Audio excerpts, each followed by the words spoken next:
You had a chance to look at the description. You know we're going to be talking about Kiemani Latigue tonight. Oh goodness, where to begin with this case? It's so heartbreaking, no matter how you look at it. No 13-year-old should go through what that poor girl went through. None. So before we start unpacking what has gone on with Kiemani Latigue's case, who's involved, what we know to be true and untrue, go ahead and hit that subscribe button. Just go ahead. It's free, it doesn't cost anything. Go ahead and hit the like on the episode too, because it doesn't cost anything and it just helps the algorithm with putting in content out there. So, so if you don't know who Kiemani Latigue is, let me give you a little backstory. So she's a 13-year-old girl who went missing in Toledo, Ohio. She was gone approximately a few days. Her body was found in a house that had been under fire. Previously, it caught fire, and that's where they found her a few days later in that house, not maybe 10 minutes away from her actual house. And that's all that's been confirmed. Well, that's all we really, really know to be certain at that point. Well, not everything. Immediately after her remains were found, a warrant went out for a man named Darnell Jones, who also goes by the name of Darnell Ogletree. Now you're going to say, who is Darnell Jones / Ogletree? Darnell Jones is a man who claims to be Kiemani's father. So they had actually issued a warrant for him before they found her, because they were charging him with some type of like custodial interference or something like that. And here, lo and behold, she's been deceased the entire time. She was living with her grandmother, who had complete custody of her, but I'm not sure if that woman is her biological grandmother, because there seems to be a lot of confusion as to who is related, who is not related, and who was just allowed to be around this kid. So, the grandmother has given many interviews at length. And hello. She has given many interviews at length about Kiemani and what she did and what she didn't do and all these things. One person we haven't seen too much of is Kiemani's actual mother. Her name is Tiara Caston. I've not heard from her at all. Well, I mean, she's made comments to the media, but hello, everybody. She really has not made any type of media interviews. And before I go too much into this, I want to apologize for my appearance. I actually have COVID, so I'm doing this from my sick room, and I apologize for that. Because COVID will knock you on your butt, man. Let me tell you, they really will. So back to this. So Kiemani, as the story unfolds, so we now know that she had been in and out of 6 different schools. That's a lot for somebody who was 13 years old. That makes me ask the question, why has she been out of so many schools?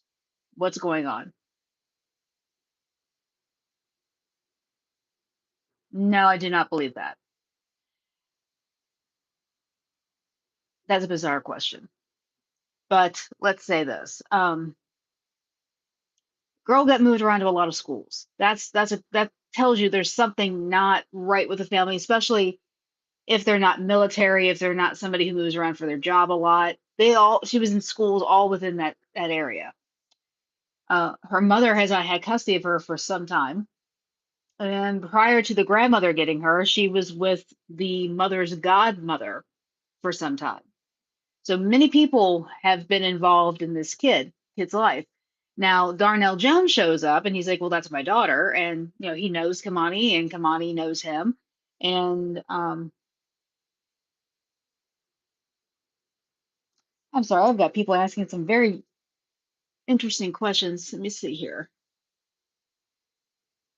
Okay, so I got questions here. So the first question was, do you think that all Black people should be in jail? No. That's my answer to that. Icy Ice, do you think that white people who do bad stuff, like really bad stuff, go to jail? I think they should.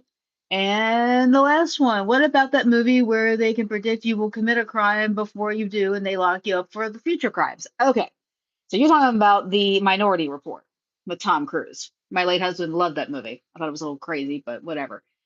I don't think you can predict somebody who's going to do a crime. I mean, they have a higher probability, but people can change their minds at whim. Oh, Thomas, I think that's what you said. I don't have my glasses on. I can't read. Thanos. Hey, Thanos. Okay, so back to what I'm talking about with Kiemani Latigue. Okay, Thanos, I just shouted you out twice now. Bear with me a moment. I have to get something. Bear with me.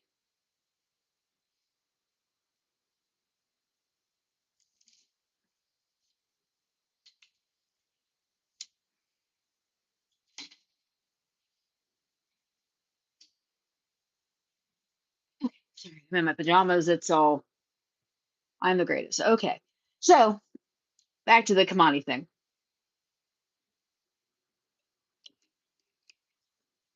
So I did a look up on Grandma's history. Grandma's got a past. We've got domestic violence, we've got assault, we've got forgery, we've got theft, all kinds of crap.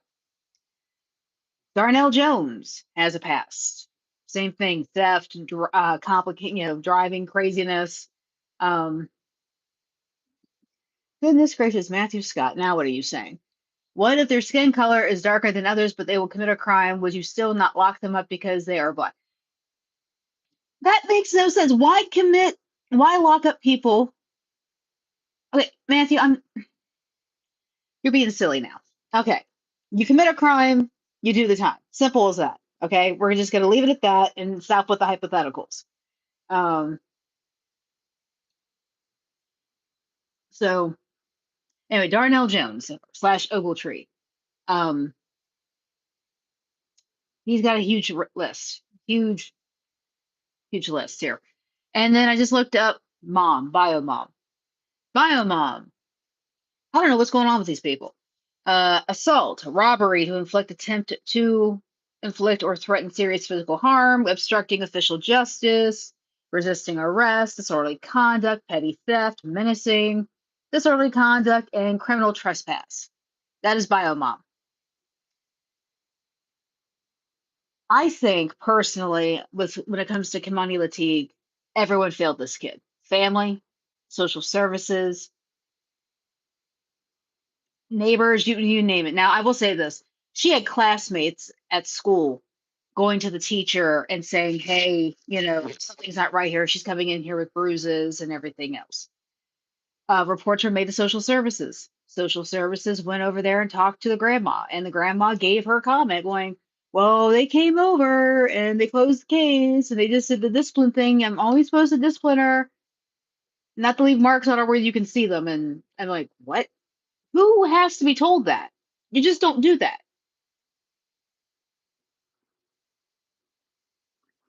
You just don't do that." And my thing is, who vetted this guy when he said he was Kamani's father? Who vetted this dude? Who made sure he was who he says he was? So now it's come out. This came out today that Darnell Jones was not Kamani's father. Was not. Um, Tierra Caston, Kamani's mother, still has not really been in touch with the family. And the grandmother is just kind of spinning her wheels here. But I will say this, the school classmates did try to get Kamani help. I think the girl getting moved around to 6 different schools is an indicator that something isn't right. The grandmother said that social services had checked up on them at the school right before the one that she was currently at, which was probably what prompted her to move her to a different school. Oh, and it's messed up. Why Child Protective Services kept closing the case? There was something more going on there, definitely, because this girl was obviously afraid. This girl was obviously um, being abused in some way. I am talking about Kiemani Latigue, the 13-year-old that was found killed in Toledo, Ohio this week. And I watched the video, the police cam footage of them arresting Darnell Jones in Columbus, Ohio. So Toledo and Columbus are like about 2 hours apart. I'm from Cincinnati, so I have a vague idea of the geography of Ohio. But they found him in Columbus, and it was I found it interesting because you see the body cam footage. They're in the car and they're driving, and you see the cop get out, and you see a man walking on the sidewalk, and this guy on first appearance does not look like Darnell Jones because this guy's bald, and Darnell Jones had a lot of hair in his interviews, and I come to find out it is Darnell Jones, and the officer draws a weapon on him. He said, "Okay, freeze," and Darnell Jones just kind of looks at him. He's like, "Kill me," and they're like, "Freeze." Thank you, Laura. And he keeps saying, "Just kill me, man. Just kill me." He's asking these officers to kill him, and he reaches in his pocket, and they shoot him 3 times. Now he lives, but he's down on the ground, and you see the other officers kind of swarm him, and they're trying to make sure it's safe to get too close to him. And they find a weapon and they find a walkie-talkie. Now, my question is, why is he walking around with a walkie-talkie? Who is he hiding out with? That's what I want to know. And this dude wanted to die by cop, and that's crazy. And the real big Draco, she just did a video a couple hours ago, and she said she found his, I think, Instagram, and he goes on there complaining about mental health issues. So I don't know if this is going to turn out to be a mental health thing.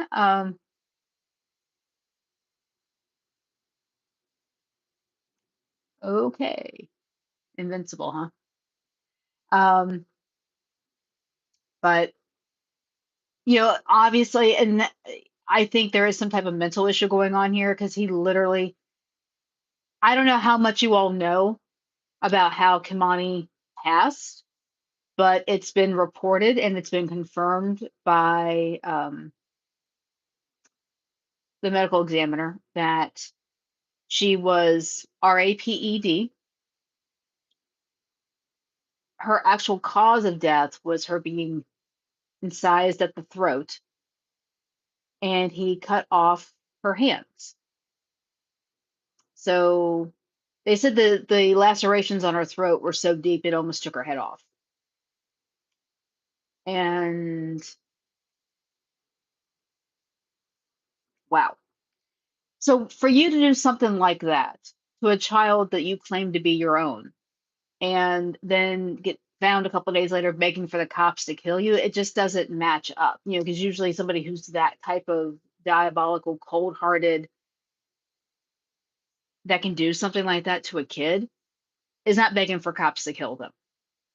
So I wonder there is a severe mental issue with this man, and that this caused him to do this, because I didn't see any type of crimes against children in his rap sheet at all in Toledo. Not to say he doesn't have them elsewhere, but the guy looked like his entire life was in Toledo. So I didn't see anything where he had been found or convicted of anything of that. So it just doesn't make any sense why he did what he did. Um, but the mom not being part of her life, you've got the surrogate aunts, the grandmother. Like I said, I don't know if the woman is actually her biological grandmother, but she had been told by Kamani's mother a few different times that Darnell Jones was not her father. So why did this woman allow him to come around her in the first place? Why did that even happen? So many things make no sense with this case. Especially, I mean, the whole aspect of child protective services basically dropping the ball. Yeah, that doesn't surprise me. You're seeing that in every state in the U.S. where this is happening constantly, where kids are getting brutalized and beaten and starved to death, and nothing is actually happening. I mean, let's look at the Ruby Frankie case. The YouTuber, Mormon YouTuber out of Utah that has like 6 kids. Her show was 8 passengers.